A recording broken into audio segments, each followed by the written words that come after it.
Kuasa Hukum Kepala Desa Kohod Arsin, Yunihar, menuding ada pihak ketiga yang menjadi dalang dalam kasus penerbitan sertifikat di area pagar laut Kabupaten Tangerang, Banten. Meski demikian, Yunihar tak mengungkap siapa pihak ketiga yang dimaksud. Kuasa Hukum Kepala Desa Kohod Arsin, Yunihar, menjelaskan soal pihak ketiga yang membantu proses pembuatan sertifikat hak guna bangunan dan hak milik di atas lahan pagar laut Kabupaten Tangerang. Peran Kades Kohod diklaim hanya membantu warga menerbitkan NOP surat keterangan garap atas permintaan warga.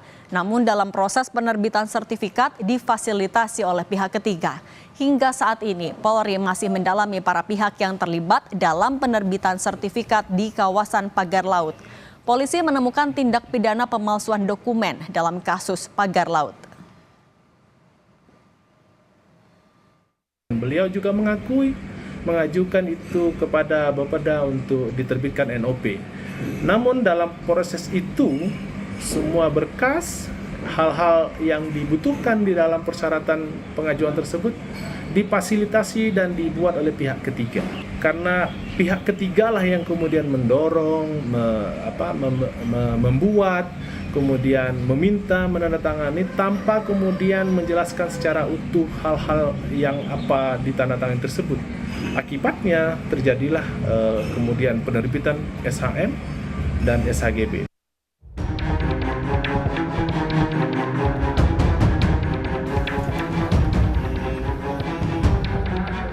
Kepala Desa Kohod Arsin bin Arsip muncul dan memberikan pernyataan ke publik soal kasus pagar laut di Kabupaten Tangerang, Banten.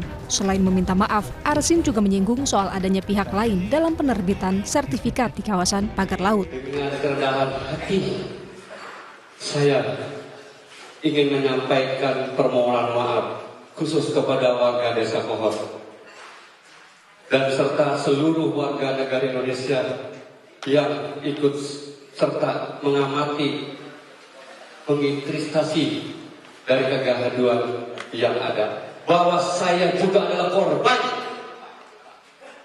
dari perbuatan yang dilakukan oleh pihak lain.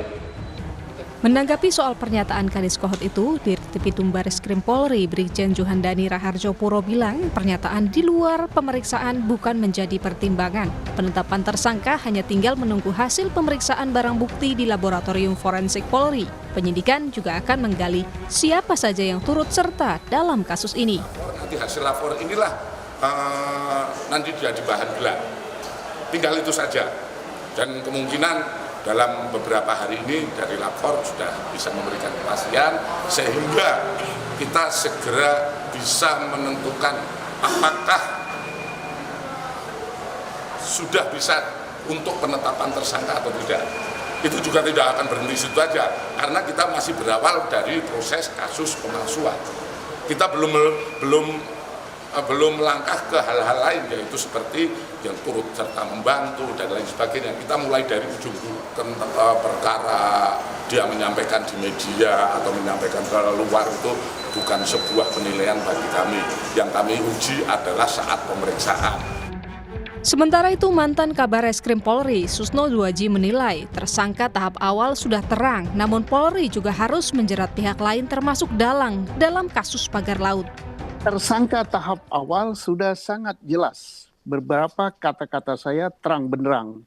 Tidak apalah polisi atau Bareskrim Polri agak lambat mengumumkannya karena level kepala desa ya itu sebagai pintu masuk. Sebenarnya yang akan dijerat oleh Bareskrim itu tadi sudah disebut oleh Kepala Desa Kohod, yaitu aparat lebih tinggi, yaitu aparat pemerintah daerah, level kabupaten, dan mungkin juga sampai ke level provinsi, dan nanti endingnya adalah pada otaknya. Otaknya siapa? Yaitu pemilik sertifikat itu. Itulah otaknya. Meski belum menetapkan tersangka, Polri berjanji akan mendalami lebih jauh, diantaranya orang-orang yang terlibat dalam kasus pagar laut hingga mereka yang turut membantu dalam penerbitan sertifikat di pagar laut Kabupaten Tangerang, Banten. Tim Liputan, Kompas TV.